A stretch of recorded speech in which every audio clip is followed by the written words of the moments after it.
Welcome to தமிழஸ் kitchen. நாங்கள் கவி இன்னைக்கு நம்ம பார்க்க போகிறது வந்து ஒரு ஹல்வா, ஒரு ஈஸியான ஹல்வா ரெசிபி. இந்த ஹல்வா செய்யறதுக்காக கோதுமை மாவு 1 கப் எடுத்து நம்ம சப்பாத்தி மாவு பதத்துக்கு பிசைஞ்சு வச்சாச்சு. அது வந்து நார்மலாக தண்ணி எவ்வளோ விடுவோமோ அதை விட்டு பிசைஞ்சு வச்சுட்டு 1 கப் கோதுமை மாவுக்கு 5 கப் வந்து தண்ணி விட்டு இந்த மாதிரி ஊற வச்சுட்டேன். இது ஒரு 4-5 மணி நேரமாக ஊறிட்டு இருக்கு. உங்களுக்கு டைம் இருந்துச்சுன்னா ஓவர் நைட் கூட வச்சுக்கோங்க. நைட் ஃபுல்லாக ஊற வச்சுட்டு காத்தால எழுந்துச்சு இதை செஞ்சுக்கோங்க. இந்த கிருஷ்ண ஜெயந்தி வரப்போதில் அதுக்காக நம்ம செய்ய ஆரம்பிச்சிட்டோம். இது வந்து நம்ம நல்லா பிசைஞ்சு எடுத்துக்கணும். இப்போ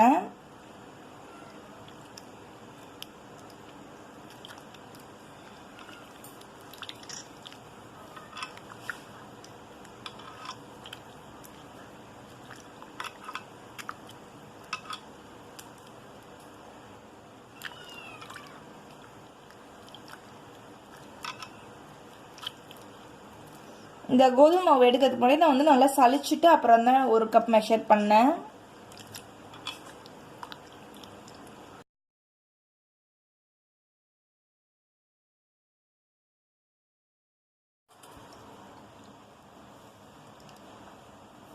இப்போ நமக்கு இந்த க்ளூட்டன் மட்டும்தான் இருக்கும்.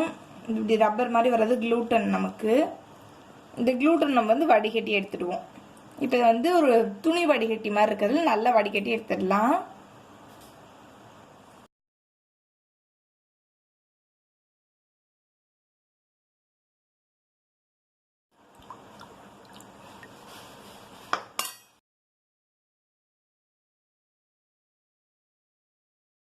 இந்த பால் எடுத்து கொதிக்க வச்சிடலாம். ஒரு நான்ஸ்டிக் தவா யூஸ் பண்ணிக்கோங்க. இதுக்கு ஃபர்ஸ்ட் ஊத்திட்டு நம்ம ஹை ஃப்ளேம்ல வச்சு கொஞ்ச நேரம் சுட வச்சுக்கலாம். கொஞ்சம் திக்காக ஆரம்பிச்ச உடனே நம்ம வந்து இது வந்து மீடியம் டு லோல வச்சு குக் பண்ண ஆரம்பிக்கலாம். இப்போ நமக்கு கொஞ்சம் திக்காயிடுச்சு. இப்போ ஸ்லோ பண்ணிடலாம். நம்ம இப்போ மீடியம்ல வச்சு நம்ம கலந்து விட்டுக்கலாம்.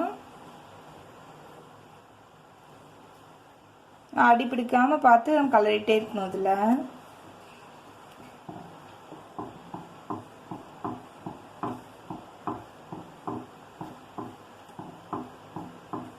இப்போ இந்த கேப்ல நம்ம கேரமலைஸ் பண்ணிடலாம்.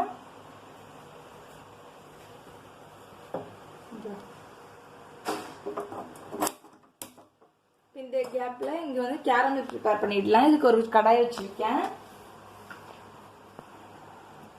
இந்த ரெசிபிக்கு நமக்கு டோட்டலா 2 கப்ஸ் வந்து சக்கரை தேவைப்படும். இதுல வந்து 1/2 கப் 1/2 கப் வந்து இதுல போடுறேன்.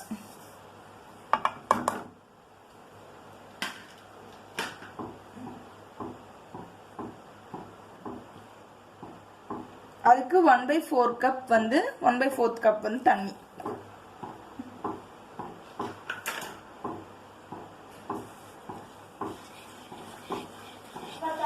இது வந்து கேரமல் ப்ரிப்பேர் பண்ணிடலாம். நம்ம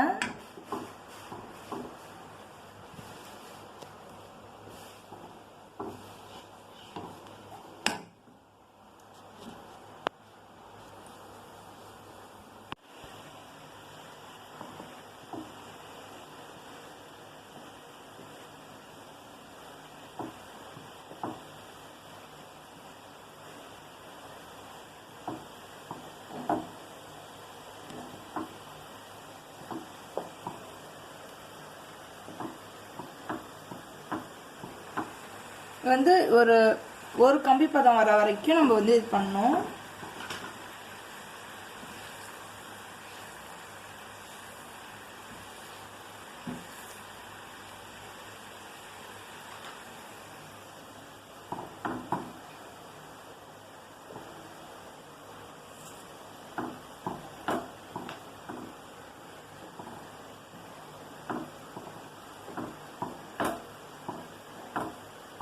இப்போ கேரமல் வந்து ஒரு கம்பி பதமும் வந்துருச்சு, கலரும் நமக்கு வந்துருச்சு. இதை நம்ம இப்போ ஆஃப் பண்ணிட்டு இது கூட சேர்த்து எடுத்து ஊற்றிடலாம். நல்லா ஹாஃப் ரெடியூஸ் ஆயிடுச்சு.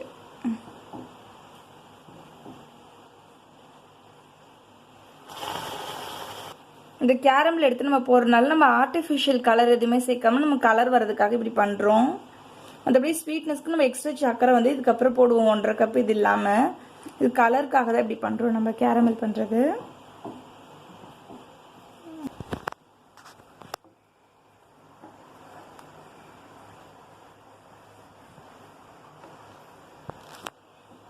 இந்த சைடில் இருக்கிறதுலாம் இப்படி ஸ்க்ராப் பண்ணி எடுத்து கலரிட்டே இருக்கணும். நம்ம இதில் கைவிடாமல் கலரிட்டே இருக்கணும். அதுதான் மெயின். நல்லா அல்வா பதத்துக்கு வர வரைக்கும் கலரிட்டே இருக்கணும்.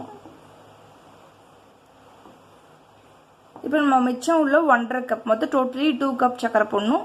மிச்சம் இருக்க 1.5 கப் சக்கரையும் இப்பயே போட்டுடலாம். நம்ம இந்த திக்னஸ் வந்ததுக்கப்புறமா ஸ்லோ பண்ணிட்டு 1.5 கப் சக்கரை இன்னும் போடணும்.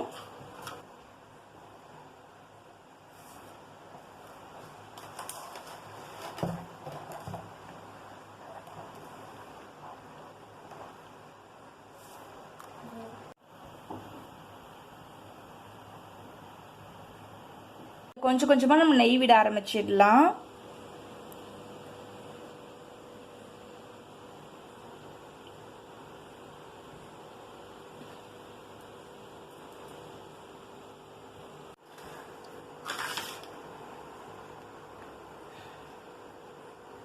நம்ம நெய் வந்து ஒவ்வொரு டைமும் ஊற்றும் போது ஃபுல்லாக அப்சர்வ் ஆனதுக்கு அப்புறமா தான் அடுத்தது ஊற்றணும். ஒரு டைமுக்கு 2 டேபிள் ஸ்பூன் இல்லை 1 டேபிள் ஸ்பூன் ஊற்றுங்க. ஃபுல்லாக இப்படி மேலே மிதக்காமல் அப்சர்வ் பண்ணதுக்கு அப்புறமா தான் அடுத்த ஸ்பூன் ஊற்றணும். நம்ம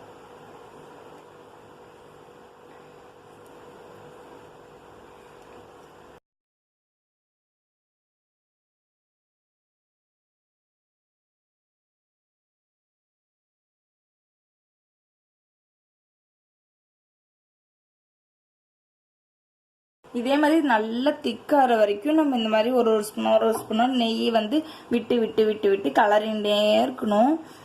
ஒரு ஸ்டேஜில் வந்து நெய் நம்ம விட்டு நெய்னா மேலே மிதக்க ஆரம்பிச்சிடும். நெய் வந்து குடிக்காம அது மேலேயே மிதக்கும். அந்த ஸ்டேஜில் இதை ஆஃப் பண்ணிட வேண்டியதான். நம்ம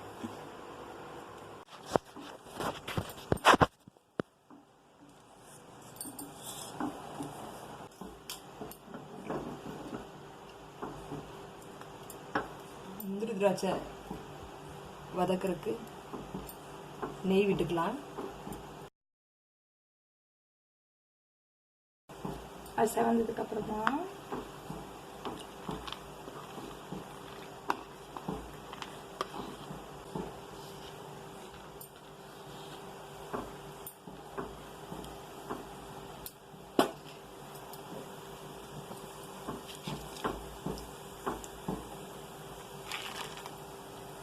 என்கிட்ட இன்னைக்கு இந்த பிளாக் கிஸ்மிஸ் தான் இருக்கு. இந்த கோல்டன் ரைசன்ஸ் இல்ல, பிளாக் போடுறேன். உங்கள்கிட்ட கோல்டன் ரைசன்ஸ் இருந்துச்சுன்னா அதுவே யூஸ் பண்ணிக்கோங்க.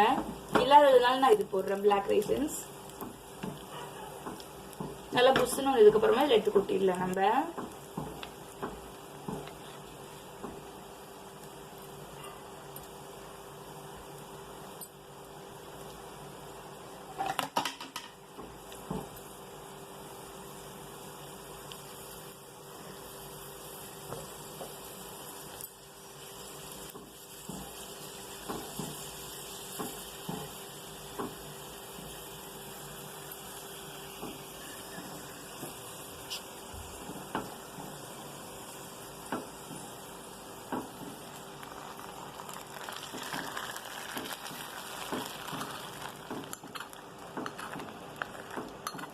கொஞ்சம் இந்த பதத்தில் இருக்கும்போது நம்ம இது மாதிரி தாளிச்சு கொட்டிடலாம். அந்த முந்திரி திராட்சையை வச்சு போட்டுடலாம்.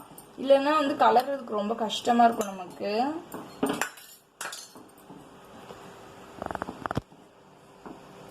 நல்லா திக்காயிடுச்சு நமக்கு. இந்த ஸ்டேஜில் வந்து நம்ம ஏலக்காய் பொடி போட்டுடலாம்.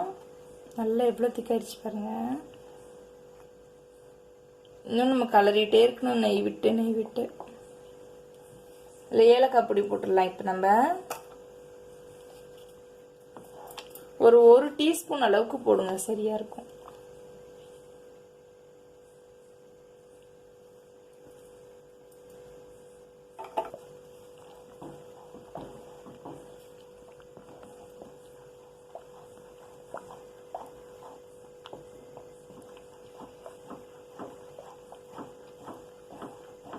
ஃபுல்லா நல்லா வந்து ஹல்வா பதத்துக்கு வர வரைக்கும் கலரிட்டு உங்களுக்கு காமிக்கிறேன்.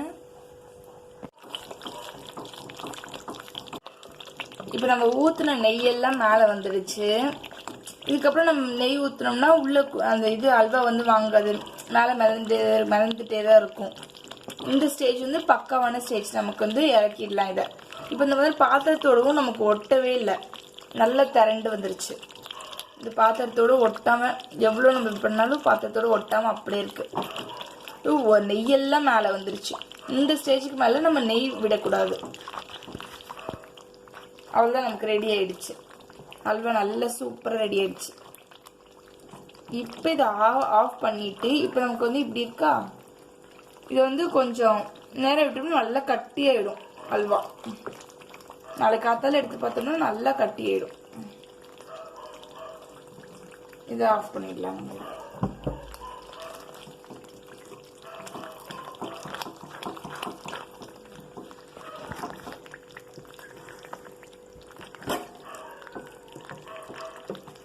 அதுதான் ஹல்வா ரெடி. நம்ம கிருஷ்ண ஜெயந்திக்கு ஃபர்ஸ்ட் பதார்த்தம் ரெடி ஆயிடுச்சு.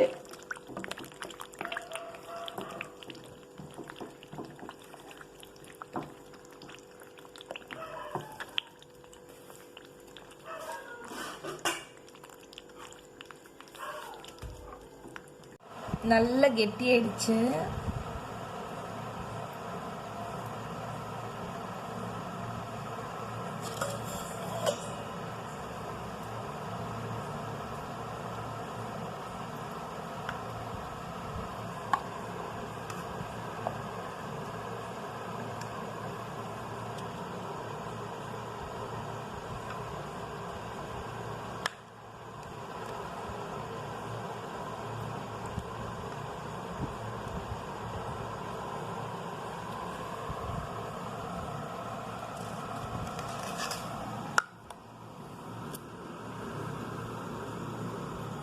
கடையில் வாங்கின மாதிரியே இருக்குது, நல்லா இருக்கு.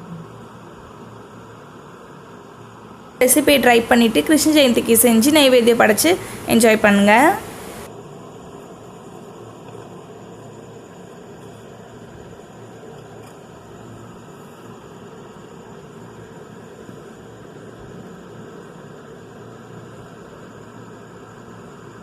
அவர் பதிலுக்கு வச்சிருக்கு.